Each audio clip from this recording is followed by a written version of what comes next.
What's up, beauties? It's Kara here from ksways.com, coming at y'all. I wanted to do a quick video because I'm about to actually go out with the family, make some errands, and I'm actually going to go back to Sephora to return two purchases that I regret buying. So I actually went through my stash and found a couple more pieces of things that I do regret purchasing. So if you guys are interested in knowing what I really regret buying and putting in my stash, definitely stay tuned. Alright, so we're gonna start off with what I have in the little mini Sephora bag that I'm actually taking back.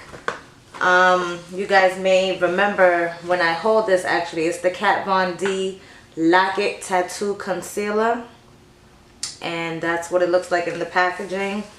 I'll open it up for you guys so you can see it.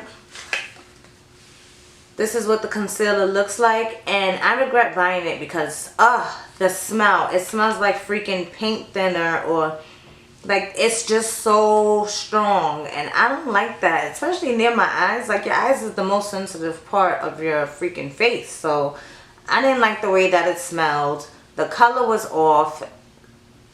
I don't think, like, for it to be, say, a locket tattoo, like it's supposed to be super full coverage, I don't think it was that full coverage for me. So yeah, I regret buying that. And when I first squeezed it out the tube, like, that liquid came out.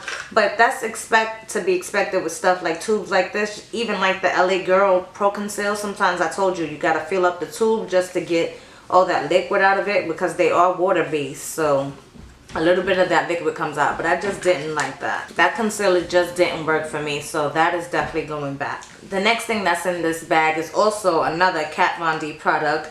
It's the Lock-It Powder Foundation, and I've had this for a while now, but every time I go into Sephora, I tell them that it just didn't work for me, and they're like, oh, take it back, you should take it back. So I am going to take it back. This is the shade that I got, and it may look like it should match me, but it's too dark for me. It don't look too dark for me in the pan, but it oxidizes like nobody's business. You get like this orange oompa loompa glow. Like, it just didn't work for me. The shade that I got in this one is Deep 72, and this shade just did not work for me. So I don't know if I'm going to get another shade or if I'm just going to scratch it all together and get something else. But yeah.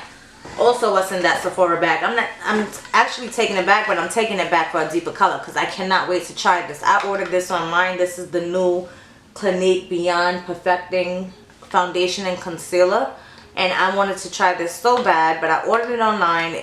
Once I took it out the box, I knew it wasn't my shade, so that's what I'm going to Sephora for, really, is to change that shade so I can get that foundation popping off, just in case you wanted to know what else is in that bag. But so the two Kat Von D products are the two products that I'm taking back to Sephora. Now the next three are going to be things that's already in my stash that I never returned or never was able to take back. So this freaking Clinique mascara, bottom lash mascara in 01 black, and you would think for it to have a little tiny wand like that it would work wonders for your bottom lashes, but I just didn't like this mascara. It was like super wet, and like it would run underneath and make like a huge mess. This little wand would make the ugliest, droopiest mascara mess underneath your eyes, and I just did not like this mascara. So that was a fail for me, trying this Clinique bottom lash mascara. I don't recommend that at all. Alright, beauty. So the next product that I regret buying is the Maybelline the Nudes palette. So this came out like sometime in the summer, and I love the whole idea of the palette, but unfortunately these shadows just did not work for me. Maybe there's like 3 shades in this palette out of the 12 that you get.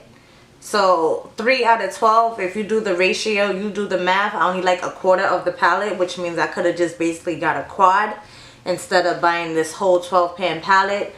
I mean, it was only $10, so that's why, you know, one of the reasons I didn't bring it back. I wasn't going back to Harmon's at that time or anything like that. So I kept the palette, but I did use this actually on my eyes at one point this week, and that's what reminded me so much that I really didn't like this palette. So yeah, I know Maybelline is coming out with some other palettes. They're coming out with like the Nudes blush palette, and they got some like bold, bright colors or something like that. But I may just go ahead and skip those altogether unless I like run into them and I have, you know, extra care bucks or something to play around with, you know. But other than that, I really wouldn't spend my coins on this palette. The last items that I regret purchasing are actually 2 items that I purchased. It's the same item. It is the AJ Crimson BB&D cream, and I bought it when it was in this pump like bottle, which the pump never freaking worked. I will try to pump some for you guys right now just to prove my point that these pumps just don't work. Which is, oh look, liquid is actually coming out. That's more than anything else that happened. But now I think they're like expired, because I had them for like a while now, maybe like a year or so. Let's see if I shake it up. That's interesting that something actually came out. But now it's too late. It's like expired, I'm pretty sure. Yeah, look, it's coming out mad liquidy, mad runny. That just was not a good investment for me. So these are going in the trash. And as you can see with the other one, I even tried and I attempted to open up the packaging so that I can get the stuff out, but this just did not work for me. So maybe, you know, in the new packaging that they have, I believe they have tubes. And when I went to AJ Crimson's class last January, I actually told him about that. Like, I told him that the pump just did not work for me. So those are the 5 beauty products that I regret purchasing. You know, out of all the things that I buy, if I can only pick 5, that's pretty good. So it seems like I'm on a good track. But until next time, beauties, thank you for watching. Thanks for tuning in, and I'll catch you guys on the next video.